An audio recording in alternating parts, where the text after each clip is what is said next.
कि एक अधिकारी अगर ईमानदारी से काम वही सवाल ईमानदारी से काम कर रही है तो उसको कहीं गलत ढंग से प्रेजुडिस नहीं किया ना, इसमें क्या गलत है? हर राजनीतिक दल का अपना कर्तव्य है। नहीं, कर्तव्य दोनों हमेशा रहना चाहिए, कर्तव्य एक समय सिलेक्टिव नहीं होना चाहिए। अशोक खेमका में कर्तव्य का पालन कहीं नहीं हुआ। टमटा जी, जो बात आप कह रहे हैं, सोनिया जी ने महान कार्य किया। एक हफ्ते बाद उनको पता चला कि इस देश में माहौल बन चुका है और जो बिल्कुल यंग ऑफिसर है जिसका कहीं कोई एफिलिएशन नहीं है, अगर इस प्रदेश में ब्यूरोक्रेसी भ्रष्टाचार में लिप्त है तो प्रदेश की सरकार को पूरा अधिकार है कि उनको पकड़े, उनके खिलाफ इंक्वायरी करे, जेल में डाले, कोई नहीं रोक रहा। लेकिन सवाल यह है कि सोनिया गांधी जी को चिट्ठी लिख करके उसको लीक कराना रात के 11 बजे कि चिट्ठी लिखी है प्रधानमंत्री को और कहा है इस अफसर के साथ जाति नहीं होनी चाहिए। अरे मेरी बात सुनिए, सीक्रेट डॉक्यूमेंट नहीं, मेरी बात सुनिए, एक बात बताने, पूरी बात टमटा साहब मैं पूरी बात कह दूं। मैंने ये नहीं कहा कि कोई बड़ा कॉन्फिडेंशियल था, बस बात यह है कि ये कह के उन्होंने बात खत्म कर दी। लेकिन जब लोगों ने सवाल ये पूछा और उस पार्टी ने खासतौर से जिस सरकार के खिलाफ उन्होंने ये बात लिखी है, जिस सरकार ने इस अधिकारी को उठाया है, उस सरकार के नंबर 3 मंत्री ने कहा कि सोनिया गांधी को 2 चिट्ठी और लिखनी चाहिए थी। एक हरियाणा के अशोक खेमका के बारे में भी लिखनी चाहिए थी और एक पंकज चौधरी के बारे में राजस्थान में जिसने एक बहुत बड़े माफिया और बहुत बड़े स्मगलर के खिलाफ फाइल खोली थी, उसको भी लिखनी चाहिए थी। तो सोनिया गांधी जी सेलेक्टिव कैसे हो सकती हैं? वो तो वैसे भी पावर में उस अथॉरिटी को एंजॉय करती है जिसमें जवाब जिसमें पुरस्कार बांटना होता है तो सोनिया गांधी आगे होती है, कत्ल कराना होता है, भ्रष्टाचार का सर ठीकरा फोड़ना होता है तो मनमोहन सिंह को आगे कर देती है। आप जो सोनिया जी के उसमें एक माइंडसेट बना लिया कि हर काम उनका गलत है। नहीं, मैं गलत नहीं कह रहा। उन्होंने जब सारे सवाल भाई आप नागपाल पर डिस्कस, दुर्गा नागपाल पर डिस्कस रहे, मीडिया हर दल कर रहे हैं, तो उन्होंने अपने कर्तव्य का पालन किया। कि किसी अधिकारी के जो अपना काम ईमानदारी से कर रहा है उसको पूरा करना चाहिए। समाजवादी पार्टी के सवाल है वो क्यों नहीं बता रही? अरे चिट्ठी लिखी, आप इस सवाल का जवाब दिए। उदित राज जी, उदित राज जी, प्रधानमंत्री जी ने कहा है कि देयर आर रूल्स, नियम है। आप देख रहे हैं मीडिया लगातार इस बात को लेके, इसको खबर जो भी हो रहा है लगातार इस मामले को पब्लिक के एजेंडा में अपने सुर्खियों में रखा हुआ है। उसके पीछे लोगों ने को लगता है कि माफिया के खिलाफ एक अधिकारी नहीं, बिल्कुल जिसका अभी शुरुआत हुई है जिसकी करियर की, उन्होंने कार्रवाई की और कार्रवाई करने के एक तरह से आप कहें उसको रोकने के लिए एक बहाना बना करके उनको हटाया गया। ये रूल क्या कर सकता है? प्रधानमंत्री ने जो वाक्य बोला है, जो तथ्य बोला है, उसी में जवाब भी है कि there are rules and law will take its own course. तो उनको फिर बोलने की जरूरत ही नहीं थी, क्योंकि कानून के हिसाब से चीज तो होनी ही थी। और दुनिया को और इधर उधर लोगों को नहीं बोलना चाहिए था कि जब law will take its own course, तो बोलने की जरूरत नहीं। There are let rules and regulations, और बहुत ज्यादा कुछ दुर्गा शक्ति का कुछ बिगाड़ सकता नहीं कोई, क्योंकि ऐसा कोई ऑफेंस नहीं है जिससे टर्मिनेट किया जा सकता। मैंने आपको कहा मैं तो ब्यूरोक्रेसी में रहा हूं, वहां से हटाने का मसला था महज, वहां जो सैंड माफिया के खिलाफ कार्रवाई शुरुआत की थी। हाँ, अगर माफिया के कारण किया है तो निश्चित तौर से गलत है, इंटरफेरेंस है। और माफिया, खनन माफिया तो पूरे उत्तर प्रदेश में, उधर आप देखें इस तरह बुंदेलखंड में बहुत ज्यादा छाए हुए हैं। बिजनौर में एक डीएम का ट्रांसफर खनन माफिया की वजह से ऐसे अधिकारियों, आपने एक आखिरी में आपसे आपने एक बात कही कि मीडिया तिल का तार बनाता है। क्या ऐसे खबरों को, ऐसे जब मामले हो तो उसको मीडिया को उठाना नहीं चाहिए? नहीं, इससे 1000 गुना ज्यादा इंपॉर्टेंट इशूज है, वेट ज्यादा है उनमें। 4 दिन से 5 दिन से लगातार स्पेस घेरे हुए है।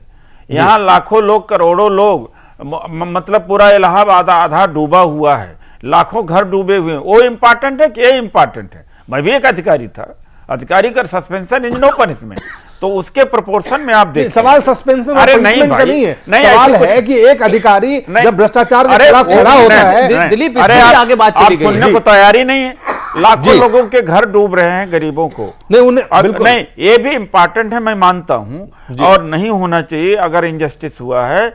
लेकिन जहां 1 लाख लोग मतलब बाढ़ में आ गए हों, वो ज्यादा इंपॉर्टेंट है कि एक अधिकारी को हटा दिया वो? राजीव, आपकी बात पर एक बात करना चाहूंगा कि लाखों लोग बाढ़ में डूबे हुए हैं और एक अधिकारी ईमानदारी से अपना कर्तव्य निर्वाह करा, इन दोनों को उस प्रदेश की या देश की पॉलिटिकल जो गवर्नेंस है उससे दोनों का संबंध है। अगर जो सरकार ईमानदार अधिकारी को पनिश करेगी, वो कभी नहीं चाहेगी कि बाढ़ में डूबे हुए लोगों को ठीक ठाक करें। इसलिए ये दोनों चीजों का अपनी इंपॉर्टेंस है। यहाँ पर मैंने कहा इंपॉर्टेंस नहीं है, लेकिन ये नहीं कि 10 दिन इसे 10 दिन तक मीडिया में और किसी को जगह ही न मिले। जी गोविंद जी, मीडिया तिल का तार बना रही है क्या? मीडिया तिल का तार बना रही है? आप बताएं, मीडिया तिल का तार 10 दिन और किसी चीज को जगह ही न मिले। चलिए आपके पास आता हूं, बहुत कम समय रह गया है। इतना तो सरकारें गिर जाती हैं तो नहीं होता।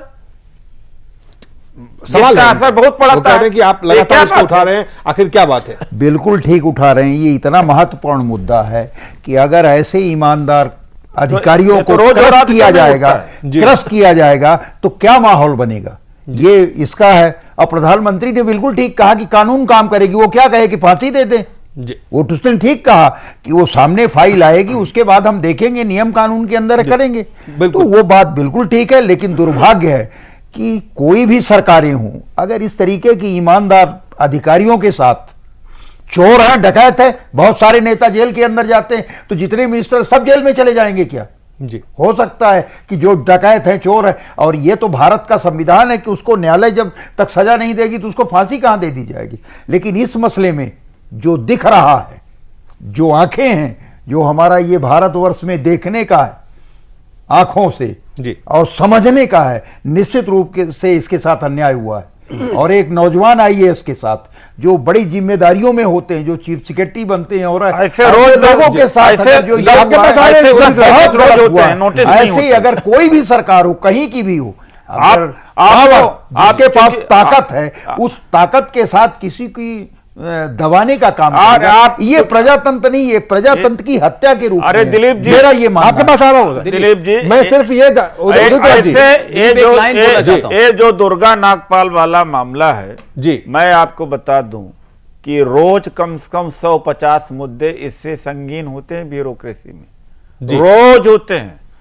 बिना मार्चिंग ऑर्डर रोज दिए जाते हैं, रोज इस तरह के उनके साथ रोज होते हैं। मार्चिंग आज से नहीं, बहुत दिनों से होता है, लगातार हो रहा है।